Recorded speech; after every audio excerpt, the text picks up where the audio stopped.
दोस्तों, shark tank India के दूसरे पिचर थे ऋत्विज दसाड़िया, जो है बूज स्कूटर्स के फाउंडर। पूरी दुनिया में ये एक ऐसा बूज है जो आपको हाई करता है इलेक्ट्रिक मोबिलिटी पर, और इसका जन्म भी एक ड्राई स्टेट में हुआ है। बूज साउथ एशिया का पहला ऐप बेस्ड इलेक्ट्रिक स्कूटर है।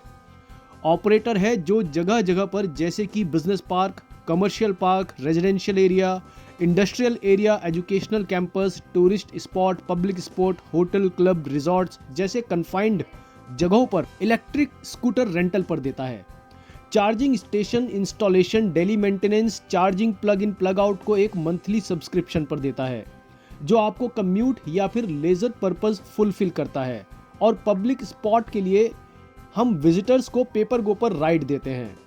हमारा विजन है कि ये सारी जगह से हम फ्यूल व्हीकल का यूसेज एलिमिनेट करें, किसी भी परिसर यानी प्रेमाइसिस को ज़्यादा पॉल्यूशन फ्री बनाएं, और रिक्रिएशनल स्पोर्ट्स के लिए हम एक लेजर एक्सपीरियंस ऐड करें। तो शार्क, ये चाहे मुंबई का मरीन ड्राइव हो, दिल्ली का इंडिया गेट हो, गोवा का कोई रिजॉर्ट हो या फिर बेंगलुरु का कोई बिजनेस पार्क हो, बुज ही होगा आपका नंबर 1 अर्बन मोबिलिटी एक्सपीरियंस।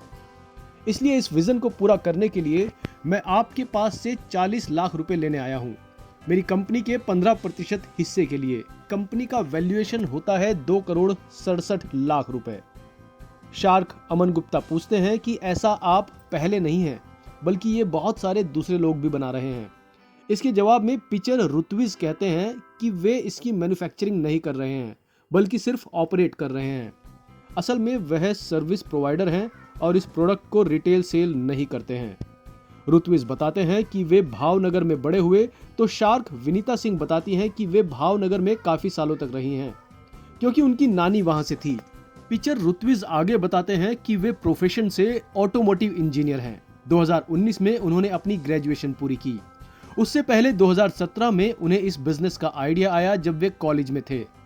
उनका कॉलेज उनके रहने की जगह से थोड़ा दूर था। उस टाइम पर वे कोई व्हीकल खरीदना नहीं चाहते थे, लेकिन चाहते थे कि कुछ समय के लिए उन्हें ऐसा सॉल्यूशन मिल जाए जिसे वे किराए पर इस्तेमाल करें और वापस कर दें। यहीं पर उन्होंने आगे बताया कि यूरोप और यूएस में बहुत सारी कंपनियां ऐसी हैं जो इस तरह के किक स्कूटर्स को सिटी ट्रांसपोर्टेशन में इस्तेमाल करते हैं। फिर उन्होंने रिसर्च की कुछ सैंपल मंगवाए और एक्सपेरिमेंट किया, जिससे उन्हें पता चला कि यूएस और यूरोप में इस्तेमाल किए जाने वाले ये किक स्कूटर्स भारत की सड़कों के लिए नहीं बने हैं। हालांकि कुछ कन्फाइंड प्रेमाइसिस में भारत में भी इसे इस्तेमाल किया जा सकता है, जहां पर वे मोबिलिटी सॉल्यूशन प्रोवाइड कर सकते हैं। ये कंपनी अक्टूबर 2017 में शुरू हुई थी। दिसंबर 2019 से 14 जनवरी तक उन्होंने फीडबैक पाने के लिए फ्री सर्विस देना शुरू किया। 30 जनवरी से लेकर मार्च के फर्स्ट वीक तक उन्होंने ऑपरेट करना शुरू किया। फिर लॉकडाउन हो गया और उन्होंने फिर से काम नवंबर 2020 में शुरू किया। ये बिजनेस अभी तक कुल मिलाकर 10 महीने ऑपरेशनल हो पाया था और उनका रेवेन्यू लगभग 4 लाख रुपए हुआ था। यहाँ पर शार्क अशनीर ग्रोवर बताते हैं कि उनके को फाउंडर शाश्वत भी भावनगर से ही हैं और उनकी आधी टेक्नोलॉजी टीम भी भावनगर से है, और भावनगर के लोग बड़े तेज होते हैं। अब शार्क अशनीर पूछते हैं कि पिचर ने बोला है कि इंट्रा कैंपस मोबिलिटी, तो उन्होंने कैंपस में कहां पर इसका इस्तेमाल किया है। तो पिचर बताते हैं कि गांधीनगर में एक यूनिवर्सिटी में उन्होंने इसको लगाया है। वे ये भी बताते हैं कि इसे 3 तरीके से लिया जा सकता है। एक तो मोबाइल एप्लीकेशन के जरिए, दूसरा उनके स्टेशन पर जहां पर उनकी टीम होती है, और तीसरा एक कार्ड के जरिए। अब शार्क अशनीर ग्रोवर और अनुपम मित्तल इस स्कूटर की राइड ट्राई करते हैं, और अनुपम मित्तल अपना फीडबैक देते हैं और पिचर ऋत्विज से कहते हैं कि एक तरह से ये घोड़ा गाड़ी पर जो बच्चों को घुमाते हैं उस तरह का बिजनेस है, और उन्हें इस बिजनेस को बंद कर देना चाहिए। इस बिजनेस में पैसा नहीं बनाया जा सकता है और ना ही इस बिजनेस को बड़ा बनाया जा सकता है। और इंट्रा कैंपस में जिस तरह की सर्विस पिचर ऋत्विज दे रहे हैं उसमें भी कोई वैल्यू नहीं है।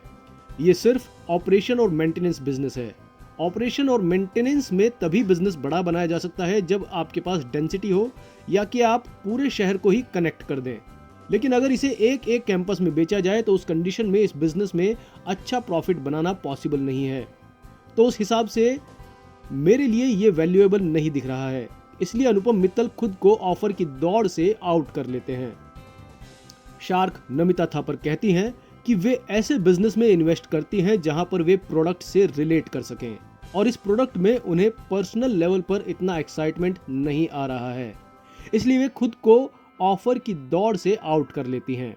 अब शार्क अमन गुप्ता कहते हैं कि पिचर रुतविज ने इस बिजनेस में लगभग 10 लाख रुपए लगाए हैं और उनकी 3 साल की सैलरी भी इसमें जोड़ दें तो लगभग टोटल कॉस्ट 40 लाख रुपए होती है, लेकिन उन्होंने अब तक इस बिजनेस में सिर्फ 4 लाख रुपए कमाए हैं। इसके अलावा पिचर रुतविज इस प्रोडक्ट को किसी होटल को देने की बात करते हैं और कोई दूसरी कंपनी होटल को यही प्रोडक्ट सस्ते में देती है तो होटल दूसरी कंपनी से लेगा। ऐसे में पिचर रुतविज के पास कोई सॉल्यूशन नहीं है। ऐसे में शार्क अमन गुप्ता भी खुद को ऑफर की दौड़ से आउट कर लेते हैं। पिचर रुतविज कहते हैं कि जो मैन्युफैक्चरर है उसके साथ हमारा एक्सक्लूसिव एग्रीमेंट है और वो सिर्फ ये प्रोडक्ट हमारे लिए ही बनाएगा। यहाँ पर शार्क अश्नीर ग्रोवर कहते हैं कि इंडिया में एक्सक्लूसिव एग्रीमेंट नाम की कोई चीज होती ही नहीं। शार्क विनीता सिंह कहती हैं कि इस बिजनेस में अपॉर्चुनिटी तो जरूर है और फ्यूचर में ऐसा कैंपस में होगा। उन कैंपस को ये प्रोडक्ट आप दे पाएंगे या कोई और देगा, ये जरूर एक क्वेश्चन है। साथ ही उन्हें इस प्रोडक्ट का नाम भी बहुत ही खराब लगता है। शार्क अश्नीर ग्रोवर कहते हैं कि इसमें बहुत मेहनत लगने वाली है। हालांकि उनको इस प्रोडक्ट का नाम अच्छा लगा क्योंकि ये नाम एक जिज्ञासा क्रिएट करता है, लेकिन इसमें बिजनेस कैंपस वाला ही बन सकता है और इसको कुछ डिफरेंट तरीके से सोचना होगा। यहाँ पर वे एक उदाहरण देते हैं माई गेट कंपनी का, जो कि गेट का बैरियर ऊपर नीचे करते हैं पूरे दिन, और उस कंपनी की वैल्यू ये है कि उस कम्युनिटी के अंदर कौन आ रहा है, कौन जा रहा है और कब, इस डाटा की वैल्यू है। इसमें अगर आप इस काम को कैंपस में अच्छे तरीके से करते हैं और आईटी कैंपस में आईटी प्रोफेशनल्स का एक डाटा क्रिएट कर लेते हैं और उसको कहीं और मोनेटाइज करते हैं तो ये एक बड़ी गेम हो सकती है। आखिरकार शार्क अश्नीर ग्रोवर शार्क विनीता सिंह के साथ मिलकर ऑफर देते हैं 40 लाख रुपए की कंपनी के 50% हिस्से के बदले, जबकि पिचर रुतविज 40 लाख रुपए के बदले कंपनी का सिर्फ 15% हिस्सा देना चाहते थे। शार्क विनीता सिंह कहती हैं कि उनका रेवेन्यू बहुत ही कम है, इस वजह से एक तरह से वे उनके बिजनेस पर दाव लगा रही हैं। अनुपम मित्तल को भी लगता है कि ये शार्क के लिए घाटे का सौदा है, जबकि शार्क नमिता थापर को बिजनेस में पोटेंशियल नजर आती है। शार्क अमन गुप्ता कहते हैं हो सकता है शार्क अश्नीर ग्रोवर पिचर रुतविज से भविष्य में कहें कि इस बिजनेस को बंद कर दो और मेरे लिए माई गेट जैसा कुछ बनाओ। शार्क अश्नीर ग्रोवर को लगता है कि भावनगर के फाउंडर्स के साथ काम करने पर उनको हमेशा फायदा ही हुआ है। पिचर रुतविज अपने पापा से बात करके 40 लाख रुपए के बदले कंपनी का 33% हिस्सा देने के लिए तैयार हो जाते हैं, लेकिन जब शार्क नहीं मानते तो वे उनकी ऑफर मान लेते हैं और 40 लाख रुपए के बदले कंपनी का 50% हिस्सा देने के लिए तैयार हो जाते हैं और शार्क टैंक के दूसरे पिचर को भी इन्वेस्टमेंट और शार्क की गाइडेंस का भरोसा मिल ही जाता है। तो दोस्तों, ये थी पहले एपिसोड के दूसरे पिचर की कहानी, जिससे काफी कुछ सीखा जा सकता है। आगे भी हम शार्क टैंक इंडिया से इस तरह की कहानियां और लर्निंग आपके लिए लाते रहेंगे। दोस्तों, अगर हम ऐसे ही सीखते रहेंगे और उन सीखी हुई बातों को अपनी लाइफ में अमल में लाते रहेंगे और करते रहेंगे कोशिश और फिर से कोशिश, तो जरूर जीत जाएंगे हम।